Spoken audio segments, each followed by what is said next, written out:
faut balayer tout ça, faut tous les virer. Votre pire embrouille. Je fais ouais, pourquoi tu me bouscules, excuse-toi, mais il m'excuse pas, il met un gros coup de tête, il me pète le pif, je saigne dans tous les sens. C'est compliqué. Tu respectes pas ta parole. Pascal le grand frère, vous venez d'être condamné. Mais si vous répondez à toutes mes questions, vous repartirez libre. Première épreuve, la minute guillotine. Top. Vrai ou faux? La génération actuelle est moins éduquée que l'ancienne. Ouais. Le comportement d'un enfant est défini dès la naissance. Faux. Vous avez déjà regretté une émission. Vrai. Certains jeunes n'ont aucun espoir de s'en sortir. Vrai. Une éducation stricte est plus efficace qu'une éducation bienveillante. Vrai. Un enfant peut être ami avec ses parents. Faux. Le comportement de certains jeunes était différent une fois les caméras éteintes. Faux. Si notre enfant commet un acte délictuel, il faut le dénoncer à la police. Oh là là, ça c'est compliqué. Ça dépend de l'erreur. Donc je dirais vrai. Oui, si c'est chaud, tu dénonces. Aujourd'hui, SOS Ma Famille a besoin d'aide ne pourrait pas être diffusé à la télé. Faux, ça peut être diffusé encore. SOS Ma Famille a besoin d'aide aurait dû être une émission du service public. Vrai. La peur est plus efficace que la bienveillance. Vrai. Et pour finir, la télé a parfois simplifié des situations beaucoup trop complexes. Vrai. C'est parfait. Merci pour ces réponses Avec honnêtes. plaisir. On passe à la deuxième partie, les questions sniper. Que pensez-vous de la politique pour commencer? Oh, c'est marrant, on en parlait avec le caméraman tout à l'heure.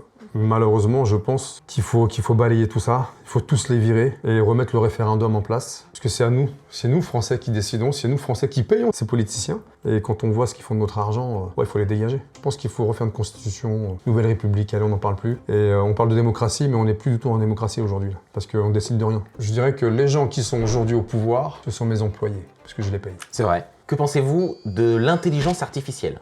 Alors, bien et pas bien. Bien dans un sens où parfois tu peux l'utiliser, je prends ChatGPT par exemple, tu peux l'utiliser parfois. Le souci c'est qu'aujourd'hui, plus personne ne va ouvrir de bouquin. Donc on va faire de tout notre futur qui arrive des gens bêtes. Parce qu'en fait ils vont juste poser une question et on va leur faire un laïus de fou furieux avec une belle écriture, sans faute d'orthographe. Donc pour moi pas bien. Moi je repense à tous les films que j'ai vus, Terminator. Ça me fait penser à ça. Intelligence artificielle IA avec Will Smith, ça me fait penser à ça. Là, les robots, ça arrive doucement. Je sais pas pourquoi les gens ont besoin de nous remplacer par des machines. C'est ce qui arrive. Hein. Le travail devient mâché en fait. Ouais, c'est ça. Donc non, donc l'IA, bien et pas bien. Mais il y a plus du contre que du pour ma part. Un peu plus compliqué, que pensez-vous du féminisme? C'est des relous. J'ai rien contre, hein, c'est bien, il faut. Mais en fait, ce sont les extrêmes qui sont gênants. Les extrêmes, de toute façon, dans n'importe quel domaine, à partir du moment où on est extrême, on impose en fait ses idées aux autres. On peut pas imposer les idées à tout le monde, c'est pas possible. J'ai réagi il y a pas très longtemps sur les LGBT, etc. C'était peut-être pour ça la question, non? Non, même pas. Ça n'a rien à voir. Les gens n'ont pas compris que moi, je n'ai rien contre le féminisme, j'ai rien contre personne. Au contraire, moi, je suis hyper tolérant. Mais on va prendre des phrases ou des mots qu'on va sortir de ce contexte et on va dire, t'as vu, Pascal, en fait, il est contre ça, il aime pas ça, il est ceci. Arrêtez de m'accuser de quoi que ce soit, que vous ne me connaissez pas, moi je suis contre rien. En fait, m'impose pas des choses qui ne m'intéressent pas. Si tu veux parler de féminisme, ouais, il faut protéger les femmes, bien sûr. Il y a des femmes battues, malheureusement, et il y en a encore aujourd'hui. Donc il faut les protéger, mais il faut pas non plus en faire une raison d'État. Je suis d'accord. Voilà. Qu'est-ce que vous pensez de la télévision d'aujourd'hui? C'est une question piège. Oh, c'est dur. Il y a plus de télévision d'aujourd'hui. L'audiovisuel, le paysage audiovisuel actuel. Ça a changé. Ça a changé, on voit qu'aujourd'hui, quasiment plus personne, surtout les jeunes, ne regardent plus la télé. Ils sont tous maintenant sur Internet, hein, sur YouTube, etc. Ce que je pense de la télé, c'est que ouais, on veut nous faire avaler plein de choses, comme l'information. Donc bizarrement, tout le monde donne la même information. On a des gens qui sont un petit peu en autonomie et qui nous donnent des informations différentes. On se dit, tiens, mais c'est bizarre, qu'est-ce qu'on veut nous faire croire en fait? Donc moi, aujourd'hui, je regarde plus l'info. Ouais, je ne me mets plus devant une chaîne, je vais pas citer les chaînes, mais je me mets plus devant une chaîne pour regarder l'info et dire, ah bon, il se passe ça dans le monde aujourd'hui. Les réseaux suffisent. Hein. C'est vrai. Suffisent à eux-mêmes. Hein. Donc, Au voilà. niveau du divertissement? Alors moi j'aime bien regarder Incroyable Talent. Ok. Je trouve que c'est pas mal. Ça me divertit, ça m'amuse. Ce qui est dommage encore une fois dans cette émission, c'est qu'on voit plus les animateurs que le spectacle. Tu sais, les caméras, ça bouge dans tous les sens. Me montre pas que tel ou tel animateur est en train de chialer. Non, montre-moi ce que les gens voient en fait. On n'est plus spectateurs. Tu vois, donc je me dis c'est dommage parce que dans ce genre de choses, il faudrait qu'on se déplace et qu'on aille dans les gradins et qu'on regarde l'émission quand elle est enregistrée. Donc voilà, donc divertissement. En termes de films, alors là c'est nul à chier, hein, je suis désolé, mais ils nous mettent des séries de fous furieux, c'est bon, on les a tous vus, on en a parlé. C'est quand il y a un truc il y a 15 saisons, t'as plus envie de regarder quoi. Moi je regarde plus des films, genre Netflix, puis d'autres choses, mais tu payes et puis on n'en parle plus quoi, voilà. Que pensez-vous de l'éducation actuelle? Il n'y a plus d'éducation. Il n'y a plus d'éducation. Aujourd'hui, on parle d'éducation scolaire, et même le terme n'est pas bon, c'est instruction. Donc les profs sont là pour instruire, ils ne sont pas là pour éduquer, ça c'est le rôle des parents. Sauf que l'État a pris un peu le pouvoir sur le côté éducatif en disant vous n'avez plus le droit de faire ceci, vous n'avez plus le droit de gronder votre enfant, vous n'avez plus le droit de le frustrer, vous n'avez plus le droit de lui mettre une petite fessée. Bref, en fait, l'enfant a le droit à tout, comme l'école Montsouris. Hein. Alors j'ai rien contre cette école, encore une fois. C'est leur façon de travailler. Personnellement, moi, elle me convient pas. Voilà, c'est tout. Donc l'éducation, non, il faut la revoir, il faut la refaire. Ouais, bien sûr, il y a tout à refaire en fait. Peut-être le nom, éducation nationale. Instruction nationale. Pour moi, l'éducation est réservée aux parents. C'est aux parents d'éduquer leurs enfants, de leur apprendre les règles, de leur apprendre la politesse, le merci, le bonjour, au revoir, aider une mamie qui porte un sac. Dans le bus, tu te lèves, tu laisses ta place à une personne âgée. Ça fait partie de l'éducation, tu vois. Le savoir-vivre. On parle du vivre ensemble, on parle d'être ensemble. Ça ne fonctionne pas, ça, c'est des mots bidons, ça. Toi, tu vis pour toi, tu ne vis même pas avec les autres ou pour les autres. Et pour rester dans le service public, que pensez-vous de la justice? Bah ça c'est des C'est questions. une catastrophe. Il y a tellement d'agressions aujourd'hui et tellement peu de punitions. Ceux qui agressent, on va les récompenser bientôt. On va leur dire c'est bien, t'as agressé, c'est cool. Pour les statistiques, c'est pas mal. Aujourd'hui, il y a trop de victimes. Il y a trop de gens qui se font agresser, qui se font tuer pour rien, pour un regard. Et souvent, les gens, malheureusement, n'ont rien à faire sur notre sol. Donc, mais on les laisse en liberté, on les laisse faire, c'est pas grave. On va te mettre un rappel à la loi. Bon, c'est pas bien ce que t'as fait. Si tu veux, s'il te plaît, recommence pas. Parce que la tolérance zéro, elle existe au niveau de nos lois. Tout est fait pour, sauf qu'on n'applique pas. Je prends un truc très simple, le squat. Tu pars faire tes courses, tu reviens, ta maison est squattée. Bah t'es pas chez toi. On va te dire mais lui, non, il est chez lui maintenant. Pardon? Je vais faire mes courses, mec, il est rentré. Non. Tu ferais quoi toi? Scandaleux. Moi, j'ai fait sortir. Non, c'est scandaleux. J'ai fait Scandaleux, sortir. ouais. Pour finir, qu'est-ce que vous pensez des réseaux sociaux? Moi, je les utilise. Il y a du bon, mais il y a beaucoup trop de mauvais aujourd'hui. À l'époque, quand on voulait insulter quelqu'un, on allait le voir. Écoute, moi, j'ai ça à te dire, maintenant, qu'est-ce qu'on fait? On règle ça à l'ancienne, on y va? Non, aujourd'hui, tu vas poster un truc, t'as toujours des gens qui vont trouver dans ce que tu as posté quelque chose de négatif. Mais à la limite, moi, je les plains, ces gens-là. C'est que tu dois pas avoir une vie heureuse, tu vois. Si t'es là à critiquer tout le monde, à insulter tout le monde, moi, je te plains. À la limite, je suis même triste pour toi. Si on devait faire un top 4 des pires réseaux? Le pire réseau, ouais, Twitter. Twitter, c'est le pire. Parce que là, c'est du lynchage. Le deuxième, Facebook. Facebook? Ouais, Facebook. Pourtant, c'est familial. Plus Ouais, familial. c'est ça. Parce que justement, tu vois la vraie vie des gens. TikTok, à l'époque, c'était pour les danses. Mais aujourd'hui, ça devient tout et n'importe quoi. Ça devient même un réseau où tu peux travailler. Instagram, c'est ce que tu fais au quotidien. Donc, tu montres un peu ta life. Donc, après, moi, les réseaux, ouais, je les utilise. Mais je les utilise pour mon côté professionnel. Moi, tu regardes en perso, je mets pas grand-chose. Ouais. En France, c'est du n'importe quoi. Un gamin de 12 ans qui a un téléphone, il est sur TikTok, il voit tout. Le truc, c'est de se dire comment on utilise les réseaux sociaux. Ouais, c'est ça. Si on l'utilise bien, c'est top. On passe à la partie 3. La partie 3, c'est l'aveu final. Et dans l'aveu final, on va rentrer dans ce qu'il y a eu de pire dans votre vie. Ok. Alors pour commencer, votre pire embrouille. Ma pire embrouille, école primaire. Voilà, on est dans la cour, c'est la récré, on court tous dans tous les sens, puis il y a quelqu'un qui me bouscule, puis je me retourne, je suis déjà nerveux à l'époque. En primaire. Ouais, je suis déjà nerveux, ouais. Et du coup, je le regarde, je fais ouais, pourquoi tu me bouscules, excuse-toi, mais il m'excuse pas, il met un gros coup de tête, il me pète le pif, je saigne dans tous les sens, et je vais à l'infirmerie, mais sauf que le lendemain, j'y retourne. Tu m'as surpris, mais non, c'est à mon tour. Et quand je retourne le voir, je lui dis putain, je te rends compte, je regarde mon nez, dans quel état il est. Et là, il s'excuse. Vraiment, voilà, j'étais impulsif. Et je lui dis, bah écoute, tu t'es excusé, donc tout va bien. Donc ça s'est arrêté là. Mais ma première embrouille, c'était ça, ouais. J'ai pas eu d'embrouille plus que ça. Si, on va avoir des mots un petit peu, soit avec la famille, soit avec des amis. Mais pour moi, c'est pas des embrouilles, pas des parce que ça se résout vite. Votre pire trahison. Oh.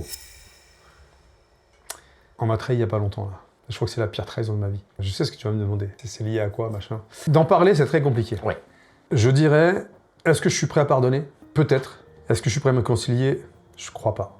Parce que ça concerne effectivement le pro. Mais qui découle sur le perso. Et c'est du perso. Donc grosse trahison. Ouais. Vraiment, trop. Mais vraiment, ça me déchire le cœur, ouais, vraiment. Et c'est quoi une trahison pour vous? Une trahison, là vraiment, c'est compliqué. Tu respectes pas ta parole. Voilà, pour moi, c'est ça. À partir du moment où tu t'engages, Ok. tu vas jusqu'au bout. Sinon, tu t'engages pas.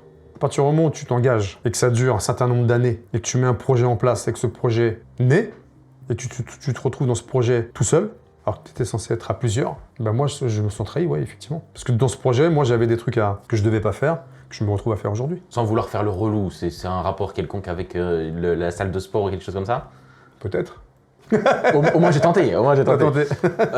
Votre pire message reçu? Quelqu'un qui se trompe, qui m'envoie un message un peu bizarre. J'ai dit, mais vous demandez qui en fait? Bah, je demande Pascal. Mais Pascal qui? On me dit, bah, Pascal, machin, là. Je dis, mais en fait, vous êtes trompé.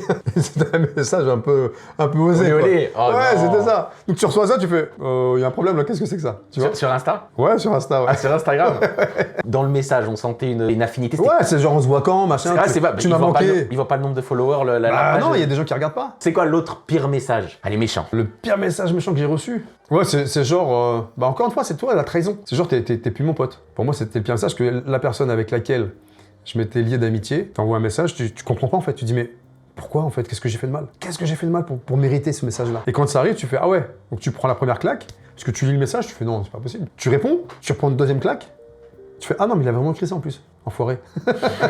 Fumier. Bah sinon, voilà, comme d'habitude, c'est souvent des messages d'insultes, etc. Ouais, mais j'ai envie de dire, c'est classique, malheureusement. Moi, j'ai pas eu ça. Y a pas eu une Non, moi j'ai jamais eu ça. Ça va alors. Ouais, ça ils savent que moi je vais venir. Tu veux, là, tu me menaces, moi j'y vais. Quoi d'autre? Votre pire rencontre? Les enfants sont petits. On revient du ski, on s'arrête à une station essence pour faire le plein et pour manger, ce qu'il est l'heure de manger. Et puis on s'arrête dans un fast-food. Donc on est en train de manger, et puis là t'as quelqu'un qui vient. Oh Pascal, je vous ai reconnu, je voudrais une photo. Je regarde la personne, je dis avec plaisir, mais on finit de manger, je suis avec mes enfants. Elle me dit j'ai pas le temps, je m'en vais. Ah là c'était la phrase de trop. Ah c'est la phrase de trop. T'as pas le temps, je suis avec mes gosses. Je fais casse-toi, dégage. T'auras rien, t'auras pas de photo, t'auras pas de dédicace, dégage. Ah, t'as la grosse tête. Je dis casse-toi parce que je vais me lever, ça va mal se terminer. Casse-toi, dégage. Ma pire rencontre. Je refuse jamais de photos. C'est la seule fois dans ma carrière de télé où j'ai refusé parce que la personne, pour moi, m'a manqué de respect. Donc là, j'ai mal parlé. Votre pire opinion impopulaire? Bah, c'est ce dont j'ai parlé tout à l'heure, sur l'éducation, etc. Ça peut devenir impopulaire, effectivement. Ce qu'il dit, c'est pas bien. Il faut laisser les enfants faire ce qu'ils veulent. Non! Dans la plupart des commentaires, c'était hyper positif. Pascal, vous avez raison, il faut laisser nos petits tranquilles, il faut arrêter de leur montrer des images, machin, trucs. Ils ont le temps pour ça. Donc ça, ouais, ça c'était impopulaire, du coup. Mais c'est pas grave. Moi, j'assume. Hein. Et pour finir, question très large, mais votre pire anecdote? Ouais, j'en ai une belle. Ah bah, ouais, j'en ai une très belle. On est en plein tournage. Je peux pas donner le prénom de la personne. On est en plein tournage. Il s'avère qu'il y a un drame dans cette famille. Deux drames, même deux. Et cette personne considère que le prochain drame, ça sera lui. Voilà. Donc, il se met dans un état d'alcoolisme élevé. Le soir, il part, parce qu'il a plus de 20 ans. Il dit, Pascal, moi, ce soir, je sors. Je dis, oui, je suis à 20 piges, je peux pas t'interdire. Je dis, par contre, faut que tu rentres. Il me dit, ouais, mais je rentrerai, t'inquiète. Quelle heure? Il me dit, je sais pas, j'ai pas d'heure, moi. Et là, je me dis, wow, le gars, il va me la faire à l'envers, il va partir avec ses potes, je vais jamais le revoir. Le matin, si je me réveille, le gamin n'est pas là, parce que je dors dans la même chambre. Dans l'émission, c'est le concept à l'époque. Et j'appelle la prod débarque. Pascal, comment tu vas accueillir le jeune? Je dis, bah, je vais l'allumer. Dès qu'il passe la porte, je vais le descendre. Parce qu'en fait, il m'a menti. Hein. Sauf que ce jeune en question se retrouve dans la chambre de sa maman, qui est absente pour le coup. Et en fait, il me dit, on s'est embrouillé évidemment. Parce que moi, je dis, ouais, il est alcoolique, c'est un menteur, c'est un mytho, machin. On n'y arrivera jamais avec lui. Mais sauf qu'il entend tout ce que je dis. Okay. Et quand il sort de la chambre, on se regarde tous et on voit la personne passer. On se dit, mais il sort d'où? Moi, je dis, j'en sais rien. Je dis, il sort de là, c'est quoi? Je dis, bah là, c'est la chambre de la maman. Je dis, mais moi, je vais pas rentrer dans la chambre de la maman. Et il me dit, bon, voilà, j'ai tout entendu. Vous arrêtez tout. Tournage, on arrête. Pascal, tu rentres chez toi. Et là, je dis à la prod, je dis, écoutez, maintenant, je vais faire mon job. Parce que là, on fait de la télé, c'est bien. Il y a des caméras. Ce jeune-là, maintenant, toi, tu es là pour tourner. Toi, tu es là pour enregistrer, si tu es un G-son. Tu vas faire ton job. Par contre, vous parlez pas au gamin. Comment ça? Je dis, vous ne lui adressez plus la parole pendant 24 heures. OK? Et on va l'isoler dans sa propre maison tout seul, mais on va être présent. C'est-à-dire que physiquement, on est là, mais on n'est pas là. Okay. Tu vois? On devient des fantômes, mais que tu vois. Et je lui dis, maintenant, on va procéder de cette façon-là. Donc, le midi, on va au resto, parce qu'il faut bien qu'on mange, donc on l'emmène avec nous, mais personne ne lui parle. Pour qu'il puisse changer d'avis, parce qu'en fait, il nous dit, non, mais c'est bon, moi j'arrête le tournage, machin. Je dis, écoute, je te donne 24 heures pour réfléchir. Au-delà de 24 heures, je prendrai moi ma décision si t'en as pas. Et pendant 24 heures, on lui parle pas. Et le lendemain, 24 heures après, je vais le voir, je dis, bon, qu'est-ce qu'on fait? Je dis, parce que moi j'ai pris ma décision, j'attends la tienne. Il dit, non, Pascal, je réfléchis, effectivement, t'as raison, je suis bien ce que tu as dit. J'ai dit, donc tu es malade, donc ce que je vais faire, c'est je vais te soigner maintenant. Est-ce que t'es OK? Il me dit, OK. Et voilà, puis là, l'émission repart, et on fait une belle émission, et le gamin qui s'en sort, et c'est top. Une anecdote de fou. Mais j'en ai plein. Mais celle-ci, m'a marqué le plus. Parce que je pensais pas avoir dit des choses méchantes. Quand quelqu'un est alcoolique, il est alcoolique, j'ai pas d'autre terme. C'est un buveur de bière, non, mais t'es alcoolo, mec. C'est l'auto, hein, tu vois, c'est le nombre de verres qui fait qu'il y a des alcooliques profonds, puis des alcooliques un peu légers, tu vois. Tu bois un verre par jour d'alcool le soir, t'es alcoolique, quelque part. Parce que t'as besoin de ta dose. Donc t'as besoin, effectivement, de te retrouver dans un côté un petit peu festif, tu vois, parce que l'alcool, c'est un petit peu festif. Pour moi, sonne la fin de l'interrogatoire, mais c'est pas fini, il y a la dernière partie, le plaidoyer. Bon, je m'adresse à tous les humains. Ce que je souhaite, ce que je voudrais que vous reteniez de moi, c'est que je suis quelqu'un de bienveillant.